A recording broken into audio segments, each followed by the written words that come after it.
নমস্কার বন্ধুরা, শুভ সন্ধ্যা।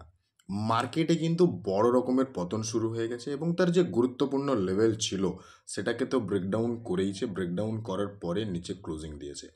অর্থাৎ ওভারঅল মার্কেটকে যদি দেখা হয়, মার্কেট কিন্তু একদম নেগেটিভ সেন্টিমেন্টে চলে গেছে এবং যেটা আমাদের জন্য কিন্তু খুব খারাপ একটা জায়গা। তো আজকের ভিডিও থেকে জাস্ট ৩টে ইন্ডেক্স নিয়ে কথা বলবো। যে ৩টে ইন্ডেক্স আমাদের জন্য খুব গুরুত্বপূর্ণ এবং যে ৩টে ইন্ডেক্সের উপরেই ম্যাক্সিমাম আমরা কাজ করে থাকি। সেই জায়গাগুলোতে কি পরিস্থিতি তৈরি হয়েছে এবং আমাদেরকে কোন কোন লেভেলগুলোকে ফলো রাখতে হবে। সেই সাথে এই রকম মার্কেটে আমি কি চিন্তাভাবনা রাখছি সেটাও আমি আপনাদের সাথে শেয়ার করে নেব এডুকেশনাল পারপাস।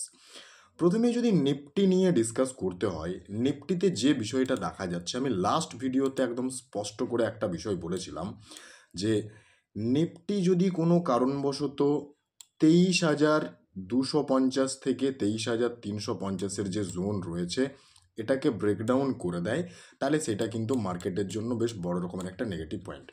আজকের দিনে এক্স্যাক্টলি কিন্তু সেটাই দেখা গেল এবং এখানে 23,250 থেকে 23,350-এর যে জোন ছিল তার নিচে গ্যাপ ডাউন ওপেনিং হলো। এই জোনটাকে রিটেস্ট করলো, রিটেস্ট করে নিচে ক্লোজিং দিল। এটা যদি আমরা 15 মিনিটের চার্টে দেখি তাহলে খুব ভালো সিনারিওটা আমাদের সামনে চলে আসবে।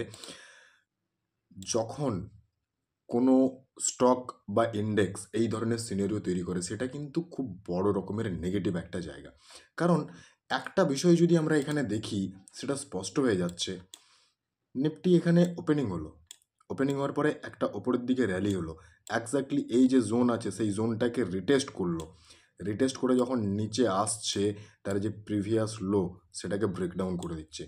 এটাই হচ্ছে টেকনিক্যাল চার্টের সবচেয়ে বড় একটা বিয়ারিশ সেন্টিমেন্টের চার্ট আমাদেরকে চোখের সামনে তুলে ধরে দিয়েছিল আজকে নিফটি যখন ওই জায়গাটাকে ব্রেকডাউন করেছিল।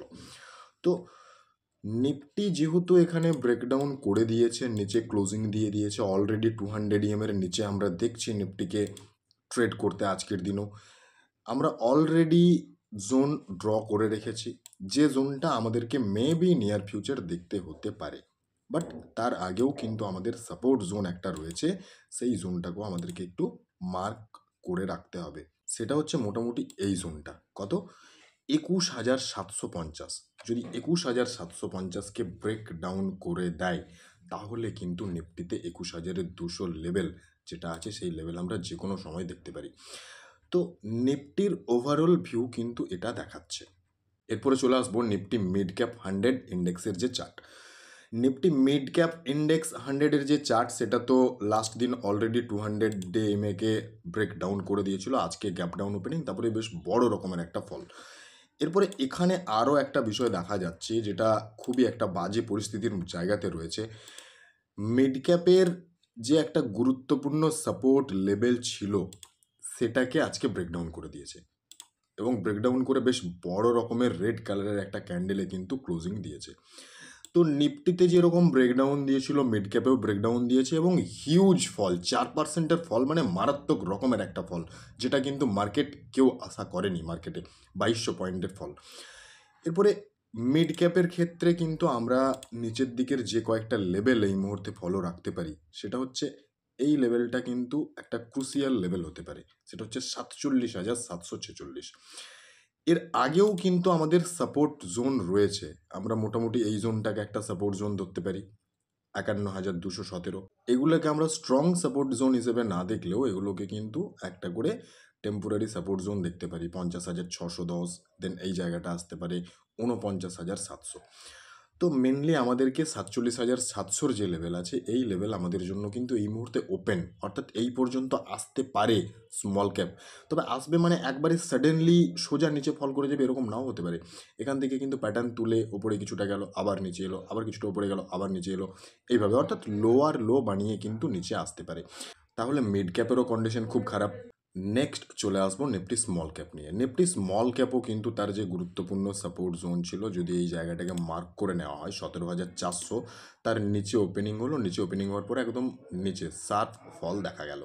এরপরে নিফটি স্মল ক্যাপে যে বিষয়টা দেখা যাচ্ছে সেটা হচ্ছে নিফটি স্মল ক্যাপ যেহেতু এখানে এই জায়গাটাকে ব্রেকডাউন করে দিয়েছে, এখানে যদি আমরা 200 ইএমএটাকে অ্যাপ্লাই করে দিই সেখানেও দেখা যাচ্ছে ব্রেকডাউন করে নিচে ক্লোজিং দিয়ে দিয়েছে।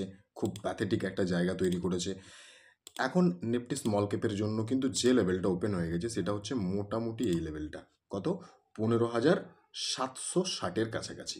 এবং নেক্সট ওই লেভেলটাকেও যদি আমরা ব্রেক ডাউন দিতে দেখি সেক্ষেত্রে কিন্তু পরের লেভেল যেটা হচ্ছে 14,900 বা 15,000-এর কাছাকাছি, দেন এই লেভেলটাও কিন্তু রয়েছে।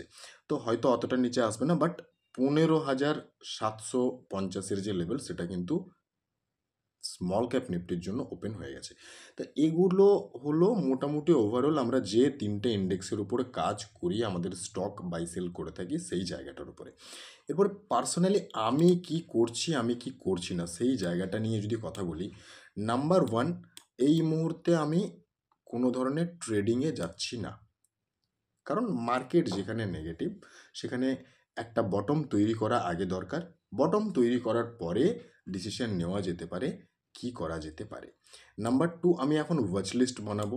যে যে স্টকগুলো আর্নিংস নিয়ে আসছে এবং ভালো আর্নিংস নিয়ে আসছে, যেগুলো ফান্ডামেন্টালি স্ট্রং, সেই স্টকগুলোর একটা করে আমি ওয়াচ লিস্ট বানাবো। ওয়াচ লিস্টে সেই স্টকগুলোর নাম লিখবো, প্রাইস লিখবো এবং টেকনিক্যালি কী পজিশনে রয়েছে সেটা লিখবো। এবং নাম্বার থ্রি যে বিষয়টা আমি করব সেটা হচ্ছে প্যানিক সেলিংয়ে কিন্তু আমি যাব না।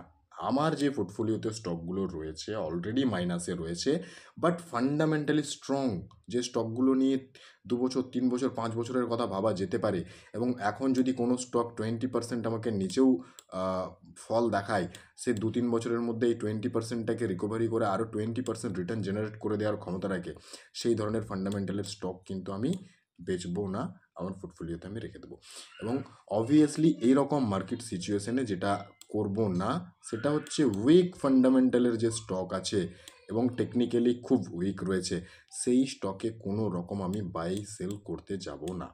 মোটামুটি এই চারটে বিষয় আমি এই মুহূর্তে করছি।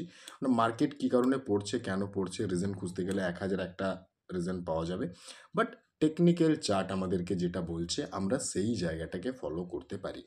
তাহলে আমার যে ভিউ ছিল সেটা আমি আপনাদের সাথে এডুকেশনাল পারপাস শেয়ার করে নিলাম। প্লিজ এটাকে রেকমেন্ডেশন হিসেবে নেবেন না। সবাই সুস্থ থাকবেন, ভালো থাকবেন। ধন্যবাদ।